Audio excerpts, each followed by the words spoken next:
Hi, നാളത്തേക്കുള്ള അവിയലിനുള്ള കഷ്ണങ്ങളൊക്കെ അരിഞ്ഞ് വയ്ക്കുന്നതാണ് കേട്ടോ. ഞാൻ തലേ ദിവസം മാക്സിമം അരിഞ്ഞ് വയ്ക്കും. എനിക്ക് രാവിലെ എണീക്കാൻ ഭയങ്കര മടിയാണ് കേട്ടോ.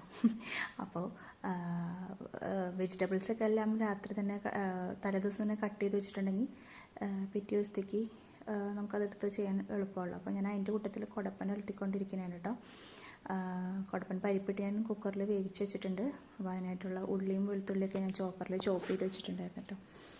അപ്പോൾ അത് ഇത് ചെയ്യുന്നതിൻ്റെ ഇടയ്ക്ക് ചില്ലി ഫ്ലേക്സും മഞ്ഞൾപ്പൊടിയും, അപ്പോൾ വീട്ടിൽ തന്നെ ഉണ്ടായ കുടപ്പനായതുകൊണ്ട് ഞാനൊരു നുള്ളിൽ മഞ്ഞൾപ്പൊടി മാത്രം ഇടണുള്ളൂ കേട്ടോ. അപ്പോൾ അവിയലിന് വെജിറ്റബിൾസ് കട്ട് ചെയ്യണതിൻ്റെ ഉള്ളിൽ കൂടെ ഞാൻ കുടപ്പനും ഒലത്തി വെച്ചിട്ടുണ്ട് കേട്ടോ. അപ്പോൾ കായ അരിഞ്ഞ് ഞാൻ നല്ലോണം വെള്ളത്തിലിട്ടിട്ട് നല്ലോണം വാഷ് ചെയ്തിട്ട് അതെടുത്ത് വയ്ക്കും. പിന്നെ ക്യാരറ്റും, ഇവിടെ ഞങ്ങൾ കുട്ടികൾക്ക് എല്ലാ വെജിറ്റബിൾസൊന്നും ഇഷ്ടമല്ല, അപ്പോൾ അവർക്കുള്ള വെജിറ്റബിൾസും മാത്രം ഇട്ടിട്ടാണ് ഞാൻ അവിയൽ ഉണ്ടാക്കാറ് കേട്ടോ. കോവയ്ക്ക ഇടാറുണ്ട് ഞാൻ, കോവയ്ക്ക പക്ഷേ ഇപ്പോൾ ഞങ്ങളുടെ കോവയ്ക്ക തീർന്നിരിക്കുന്നതുകൊണ്ട് കോവയ്ക്ക ഇട്ടിട്ടില്ല. അപ്പോൾ ഇതിനകത്ത് ഞാൻ ക്യാരറ്റും ഉരുളക്കിഴങ്ങും കായയും ഒക്കെ ഇട്ടിട്ടുള്ളൂ കേട്ടോ. അപ്പോൾ ഇതൊക്കെയാണ് നാളത്തേക്കുള്ള പ്രിപ്പറേഷൻ.